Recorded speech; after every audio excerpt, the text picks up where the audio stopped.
மத்திய கிழக்கு பகுதியில் நிலவும் போர் பதற்றத்தால் பெட்ரோல் டீசல் விலை தொடங்கி தங்கம் மற்றும் வெள்ளி விலை வரை கடுமையாக உயரும் அபாயம் ஏற்பட்டுள்ளது.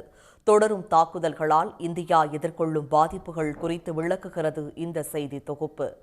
அமெரிக்கா மற்றும் இஸ்ரேலின் தாக்குதல், ஈரானின் பதில் தாக்குதல் என மத்திய கிழக்கு பகுதியில் போர் பதற்றம் தொடர்ந்து வருகிறது.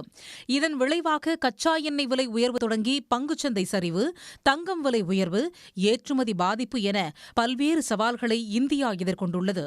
போர் பதற்றத்தால் ஓமன், ஐக்கிய அரபு அமீரகம் மற்றும் ஈரானுக்கு இடையில் அமைந்துள்ள ஹார்முஸ் ஜலசந்தியில் சரக்கு கப்பல் போக்குவரத்து முடங்கும் அபாயம் ஏற்பட்டுள்ளது.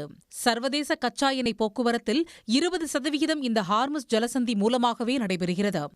இந்தியாவின் மொத்த கச்சா எண்ணெய் இறக்குமதியில் 50% கச்சா எண்ணெய் அவ்வழியாகவே இந்தியா வந்தடைகிறது. அதனால் ஹார்முஸ் ஜலசந்தி பகுதியில் கப்பல் போக்குவரத்து சிறிதளவு பாதிக்கப்பட்டாலும் இந்தியாவில் பெட்ரோல் டீசல் விலை கடுமையாக உயர்வை சந்திக்கும் என பொருளாதார ஆய்வாளர்கள் தெரிவிக்கின்றனர். இதனிடையே ஒரு பீப்பாய் கச்சா எண்ணெயின் விலை $100 வரை உயரலாம் என அஞ்சப்படுகிறது.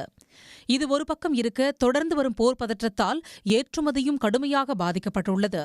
தாக்குதல் காரணமாக சரக்கு கப்பல்கள் மாற்று வழித்தடத்தில் இயக்கப்படுவதால் போக்குவரத்து செலவு கடுமையாக உயர்வதாக ஏற்றுமதியாளர்கள் தெரிவிக்கின்றனர். குறிப்பாக பஹ்ரைன், குவைத், ஓமன், ஈரான் உள்ளிட்ட மேற்காசிய பகுதிகளில் உள்ள 13 நாடுகளுக்கு சுமார் 4 லட்சம் கோடி மதிப்பிலான பொருட்களை கடந்த 9 மாதங்களில் இந்தியா ஏற்றுமதி செய்துள்ளது. இந்த நிலையில் தொடரும் தாக்குதல்கள் இந்திய ஏற்றுமதியாளர்களுக்கு பெரும் பாதிப்பை ஏற்படுத்தும் அபாயம் உருவாகியுள்ளது. அதேபோல் தங்கம் மற்றும் வெள்ளி விலையும் அதிகரிக்கும் அபாயம் ஏற்பட்டுள்ளது. 10 கிராம் தங்கத்தின் விலை $1,70,000 வரைக்கும், 1 கிலோ வெள்ளியின் விலை $3 லட்சம் வரையும் அதிகரிக்கும் என பொருளாதார நிபுணர்கள் கணித்துள்ளனர்.